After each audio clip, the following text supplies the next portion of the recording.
Hi, what is your name? Hi, my name is Jessica, and I just have to tell Peter again, you are my favorite doctor. You won the game because you encompassed all the doctors within your performance, and I love the nods you did to previous doctors in there. It really gave us a peek into his brain.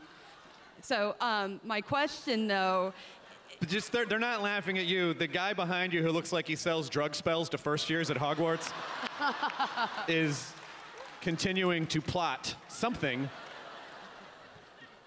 thank you. So I just want to let you know. Thank you. I didn't want you to feel Thought like it was the hair. Yeah. No. Oh, your hair is awesome. Thank you. TARDIS blue.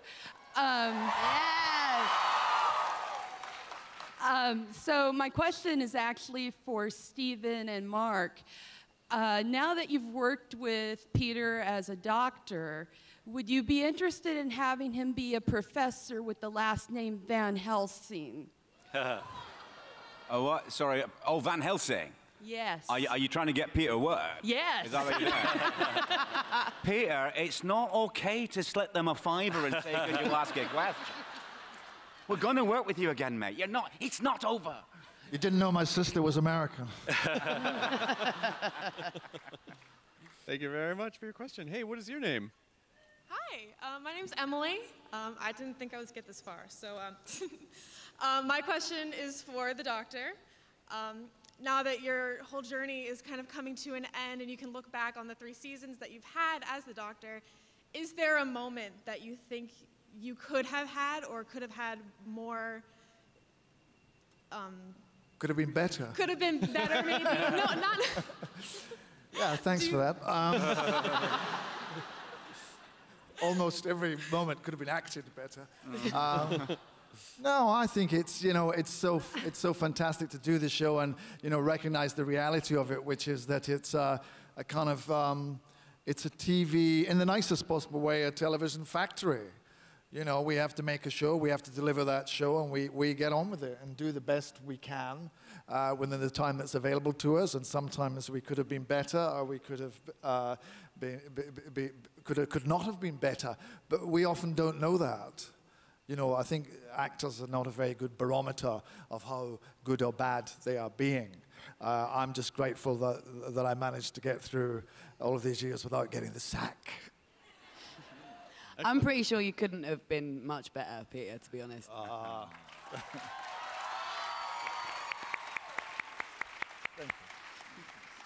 I'm curious for you, Pearl. What are you going to miss the most of this brief journey that you've had? All of it. I don't know. I feel too attached to it still to look at it as objectively as that. I think maybe after some sleep and a bit of sunshine, I might be able to think about it more clearly. But it's been such an amazing journey. It's such an incredible show, and it's so well loved, and it's so amazing to have been able to work with people who I have admired for many, many years. So yeah, I would say probably that. I think working with all of you guys has been so amazing. So I will miss that. Let's do it again sometime. Well, because it, you know, as an actor, it probably just feels like, oh, okay, well, this, you know, I obviously like the show, but this is a, you know, it's a job. We got to go to work. We got to get these done, like you were saying. But when you see that it's actually such a lifestyle for people. I mean, people will be cosplaying as Bill for the rest of time now. Like you will see, you are a part of the universe now, and that's indelible. And I think, you know, particularly now, it's nice to feel like, to have a world where we see that, oh yeah, okay, it's not all crap, someone has our back out there, you know, someone really does have our back out there. I mean, that form of escapism and that form of hope is really important right now. So something that has been really special for me, being able to watch the show and being like, oh, there is a perfect world somewhere. What is your name? My name is Russ, and my question is for the cast. There's a lot of great monsters and creatures within the Doctor Who universe, and I'm wondering if you guys have ever thought of something on your own and tried to bring it up, and if anything that you really wanted to see has just been outwardly denied, or just you haven't talked about it ever. Rubber gloves coming alive. Just off the cuff there, great big yellow rubber marigolds that just keep coming at you and type of thing.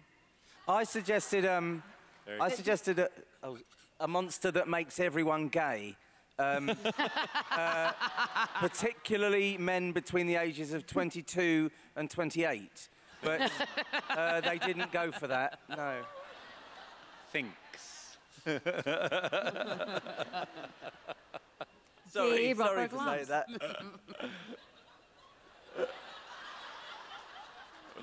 What about you? What about you, Pearl? Was there a particular monster that you wanted to see on the show? Is there a particular monster that I wanted to see on the show? I don't know. Maybe like, I'm thinking kind of like a hair monster. I feel like there's a lot of hair going on the show. There was this season. But I mean, if I stand behind you, then it looks like. Yes. It looks like you've got I mean, I did it earlier. It's good. This is good. Looks really good. So you see, there is a lot of hair on the show. So you know, maybe some kind of wig that just consumes you and gives you an afro. Just sort of off the top of my head. As there. Hey! Very good. Points. Very good. Points. I'm curious, Stephen, do you feel like you did everything you wanted to do at this point? Do you feel like there was anything left undone? Oh, well, there's loads of Doctor Who left undone. It's still got another 400 years to run, so that's fine. I mean, no. I mean, I've done what, 40? I've written 42 episodes and probably rewritten the same number again. I've done as much as I can think of. I think what got me through the end was knowing that there was a finish line. So I love this show more than any other thing I will ever do. I know that. I absolutely know that. But I also know there comes a point where you've kind of done everything you can think of, I can think of. It's time for somebody else to come in and have much better ideas than me. That's the way it works, and that's right and proper. It's emotional to leave, though mostly at the moment I'm having the emotion of thinking, hey, I've got time off. But you know what I will. The main thing I'll miss, I suppose, is this. I mean, I'll literally in my life never sit in a room of 7,000 people I'm faintly irritating again. You know, it's a unique experience. What is your name? Hi, my name is Carmina.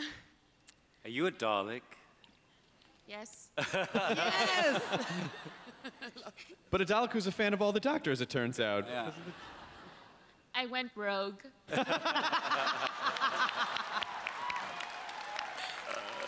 What is your question, Rogue Dalek? My question goes to all of the cast. What was your favorite scene to record during season 10? You have a particular scene that sticks out that you like, Peter? The scene where I got to do Venusian Aikido. Oh, yes.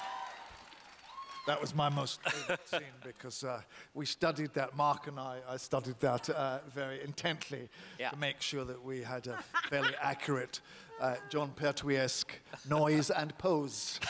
And I hope he's looking down on us and smiling that we got it back. Michelle, do you have a particular scene this season? That scene, because I loved Oliver Lansley. We were talking about that early brilliant. Smurf boy, the blue guy.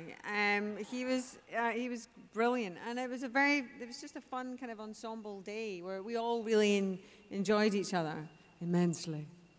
I can say I obviously really enjoyed working with everyone here, but I'll pick a moment which is in Oxygen, episode 5, I think it was episode 5, where Nardole runs round a corner and says, "There's a rescue ship on the way." And I loved it because never does anyone with this face get to say a line like that in sci-fi. And that's for good reason. But I am never, ever normally entrusted with a line of dialogue like that. So it was just lovely to go, "There's a rescue ship on the way." So that was my favorite moment. What about you, Pearl? I think my favorite was the scene with you and I on the roof, Peter, at the end of, not the end, in episode 11, when it was absolutely pissing down with rain. Literally rain like you only get in Wales. You're probably not familiar with it, but it rains a lot. It's just like someone just pouring water onto you, and this hair, not good. But I thought it was really lovely. It's a really lovely, just for all of the crew were all kind of there, and we were all sort of just kind of in it together and eating wet kebabs. And getting more and more progressively damp, but filming this really, really beautiful scene that was just really nice and quiet and honest, and yeah, that was my favourite. Can I just talk really quickly about being down a hole with John Sim and Matt Lucas? Please. Whilst Peter Capaldi is being held by a Cyberman, and one of the most beautiful shots where the smoke just clears and we're coming back through into that scene. But basically, Matt Lucas, John Sim, and I were sat in wee deck chairs down a massive hole, a big gravel hole, just going, "Would you like a custard cream?" I think I'll have a hobnob. And it was all about the biscuits, really. And that, I'm sorry, has just completely destroyed that moment. For everybody. Excellent. Thank you so much for your question. Hey, what's your name? Me? Yeah, you. Stop that right now. Stop it. Stop it. I'm going to eat you.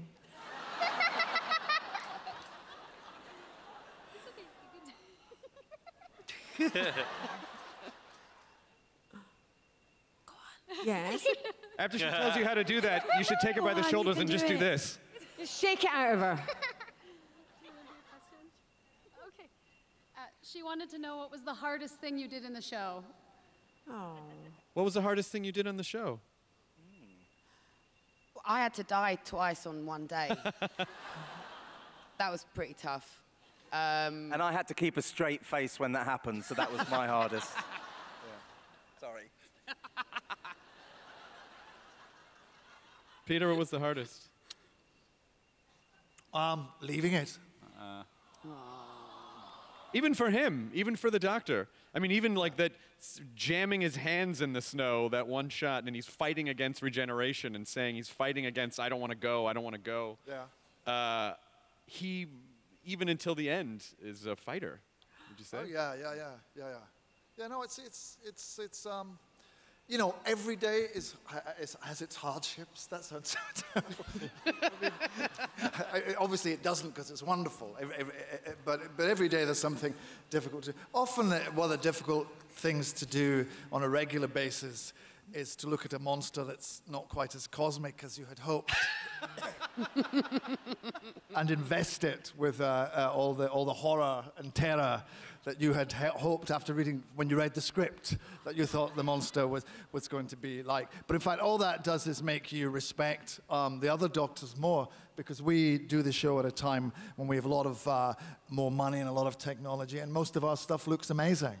And all of the previous doctors have worked really with a lot of unconvincing latex, rubber, and cardboard, and rice, and porridge, and stuff.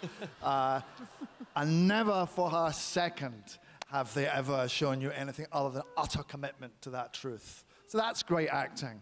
You know, it's really, really good acting when you've got rubbishy monsters. Excellent. Thank you for your question. We have time for one more question. That is you. What is your name? Hi, I'm Sylvia, and I met Michelle last year, and so you asked me to write a Missy spinoff, and I did. So I'm wondering if there's any possibility that could actually happen. Oh, thank God I'm going to work again. Oh, thank God, Sylvia, thank God. Just see Marcus Stephen at the end, please. And what? I'm serious. Thank you. Well, I'm very sad to say that this, you know, the doctor says something really beautiful, and I apologize if I'm going to mess up the quote, but it was something akin to, it was in the Dr. Mysterio episode, I believe, and it was, everything ends, and that's awful, but everything begins again, and that's happy. So if I butchered that, I apologize, but that's the ultimate idea. It is very sad to see you go. I know whatever else all of you are going to do, these people will be here for you. And as a sincere fan, I just want to say thank you so much for the last few years, and thank you for what you've done for the last several years. To those of you who are newer to the show this year and not, it means the world to us, and it means the world to us that you are here. So thank you so much for making our lives better. Peter Capaldi, Pearl Mackie, Matt Lucas, Michelle Gomez, Mark Gatiss, and of course Stephen Moffat. Please keep standing, because Pearl wants to get a shot with us and all of you in the background. Can we have the lights up? So hold up your Sonics, if you have them. The Doctor Who Christmas special, Twice Upon a Time, airs this December on BBC America. I'm sure you will watch it. How do we do this? All right. How do we Ready? do this? I don't know how these work. We can do it.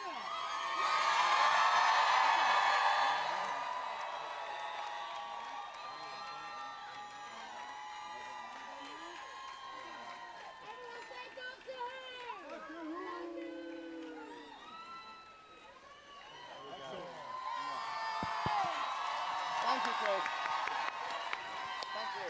Thank you. Ladies and gentlemen, let's hear it once again for all the creative team and cast of Doctor Who and the BBC America official panel, and our special guest moderator, Mr. Chris Hardwick. Click to the left for Doctor Who Panel Part 1, or click to the right for Part 2.